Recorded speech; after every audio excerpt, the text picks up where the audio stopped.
നമ്മൾ power amplifiers using BJTയെ കുറിച്ചിട്ടാണ് നമ്മൾ പഠിച്ചുകൊണ്ടിരുന്നത്. അതിൽ class A amplifier, class B ആംപ്ലിഫയറിനെ കുറിച്ച് നമ്മൾ പഠിച്ചു. നെക്സ്റ്റ് പഠിക്കാനുള്ളത് ക്ലാസ് AB ആംപ്ലിഫയറിനെ കുറിച്ചിട്ടാണ്. അതിൻ്റെ പേരിലുള്ളതുപോലെ തന്നെ ക്ലാസ് എ ആംപ്ലിഫയറിൻ്റെയും ക്ലാസ് ബി ആംപ്ലിഫയറിൻ്റെയും ഒരു കോമ്പിനേഷനാണ് ക്ലാസ് AB ആംപ്ലിഫയർ എന്ന് പറയുന്നത്. അതുപോലെ തന്നെ ഏറ്റവും കൂടുതലായിട്ട് യൂസ് ചെയ്യുന്ന ഒരു പവർ ആംപ്ലിഫയർ ഡിസൈൻ കൂടെയാണ് ക്ലാസ് AB ആംപ്ലിഫയർ എന്ന് പറയുന്നത്. നമ്മുടെ ക്ലാസ് ബി ആംപ്ലിഫയറിനുണ്ടായിരുന്ന ഒരു ഡിസഡ്വാൻറ്റേജ് ആയിരുന്നു അവിടെ ഉണ്ടാകുന്ന ക്രോസ് ഓവർ ഡിസ്റ്റോർഷൻ. അതിനെ ഓവർകം ചെയ്തുകൊണ്ടാണ് ക്ലാസ് AB സർക്യൂട്ടിൻ്റെ ഡിസൈൻ വരുന്നത്. നമുക്കറിയാം ക്ലാസ് ബി ആംപ്ലിഫയർ ടൈപ്പിലും 2 BJT ഉണ്ടായിരുന്നു. ഒരു BJT പോസിറ്റീവ് ഹാഫിലും ഒരു BJT നെഗറ്റീവ് ഹാഫിലും വർക്ക് ചെയ്യും. അതായിരുന്നു ക്ലാസ് ബിയുടെ ഡിസൈൻ എന്ന് പറയുന്നത്. ഇവിടെ എന്ത് ചേഞ്ചാണ് വരുന്നതെന്ന് നോക്കാം. The two transistors have a very small bias voltage, typically at 5 to 10% of the quiescent current, to bias the transistors just above its cutoff point. Then the conducting device, either bipolar or FET, will be on for more than one half cycle. ഒരു half സൈക്കിളിനേക്കാൾ അതായത് ഒരു BJT ഒരു half സൈക്കിളിനേക്കാൾ കൂടുതൽ time work ചെയ്യും. ഇതിൻ്റെ conducting time എന്ന് പറയുന്നത്, ഓരോ BJTയുടെയും കണ്ടക്റ്റിംഗ് ടൈം എന്ന് പറയുന്നത് കുറച്ച് കൂടുതലായിരിക്കും. Then the conducting device, either bipolar or FET, will be on for more than one half cycle, but much less than one full cycle of the input signal. ഒരു input സിഗ്നലിൻ്റെ ഒരു half സൈക്കിളിനേക്കാൾ കുറച്ചും കൂടെ കൂടുതലായിരിക്കും ഒരു ഫസ്റ്റ് BJTയുടെ വർക്കിംഗ് കണ്ടക്റ്റിംഗ് ടൈം എന്ന് പറയുന്നത്. പക്ഷേ അതൊരു ഫുൾ സൈക്കിളിന് ഈക്വൽ ആയിരിക്കില്ല. Therefore, in a class AB amplifier design, each of the push-pull transistors is conducting for slightly more than the half cycle of the conduction in class B. Class ബിയിൽ ഉണ്ടായിരുന്ന പോലത്തെ തന്നെ അറേഞ്ച്മെൻ്റ് ആണ്. പക്ഷേ ഇവിടെ ഉണ്ടായിരുന്ന BJT എന്ന് പറയുന്നത് ഒരു ഹാഫ് സൈക്കിളിനേക്കാൾ കുറച്ചും കൂടെ കൂടുതലായിട്ട് വർക്ക് ചെയ്യും. But much less than the full cycle of the conduction of class A.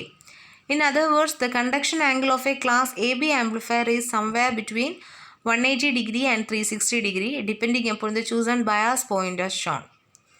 Bias point change ചെയ്യുന്നതിനനുസരിച്ച് ഇതിൻ്റെ കണ്ടക്ഷൻ ആംഗിൾ ബിറ്റ്വീൻ, അതായത് 180 ഡിഗ്രിക്കും 360 ഡിഗ്രിക്കും ബിറ്റ്വീൻ എവിടെയെങ്കിലും ആയിട്ടായിരിക്കും അതിൻ്റെ ഒരു കണ്ടക്ഷൻ ആംഗിൾ വരുന്നത്.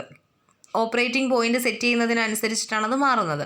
അതുപോലെ തന്നെ ഇതെന്തുകൊണ്ടാണ് ഇത് സംഭവിക്കുന്നതെന്ന് വെച്ച് കഴിഞ്ഞാൽ ഈ 2 ട്രാൻസിസ്റ്റേഴ്സിന് വളരെ ചെറിയൊരു ബയാസ് വോൾട്ടേജ് ആണുള്ളത്. ഒരു ക്യുസെൻറ്റ് കറണ്ടിൻ്റെ ഒരു 5 to 10% ഉള്ള ഒരു ബയാസ് വോൾട്ടേജ് ആണ് ഇതിനുള്ളത്. അതുകൊണ്ടാണ് ഈ ഒരു കണ്ടക്ഷൻ ടൈം കൂടി വരുന്നത്.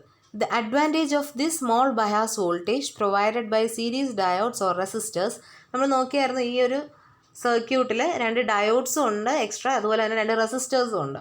ഈ ഡയോഡ്സിൻ്റെയും റെസിസ്റ്റേഴ്സിൻ്റെയും എഫക്റ്റ് കൊണ്ടാണ് ഒരു സ്മോൾ ബയാസ് വോൾട്ടേജ് അവിടെ പ്രൊവൈഡ് ചെയ്യാൻ പറ്റുന്നത്. The advantage of this small bias voltage provided by series diodes or resistors is that the crossover distortion created by the class B amplifier characteristics is overcome. Class B ആംപ്ലിഫയറിൽ ഉണ്ടായിരുന്ന ആ ഒരു disadvantage, cross over distortion നമ്മൾ eliminate ചെയ്തു. So the class AB amplifier is good compromise between class A and class B in terms of efficiency and linearity, with the conversion efficiencies reaching about 50% to 60%.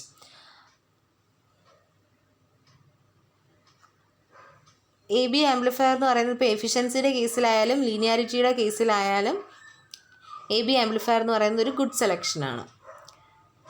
Then class AB push-pull output current is slightly less efficient than class B because it uses a small quiescent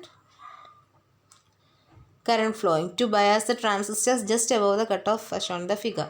But the crossover distortion created by a nonlinear section of the transistor's input characteristics curve near to cutoff in class B can be overcome. ഇതാണ് ഇതിൻ്റെ advantage. Class ബിയെ വെച്ച് നോക്കുമ്പോൾ class ABക്കുള്ള advantage ആണിത്. Class AB, each of the push-pull transistors is conducting for slightly more than the half cycle of conduction in class B, but much less than the full cycle of the conduction of class A. ഇതാണ് class AB ആംപ്ലിഫയറിനെ കുറിച്ചുള്ള description. അതിൻ്റെ theory part മാത്രം നിങ്ങൾക്ക് പഠിച്ചാൽ മതിയാവും.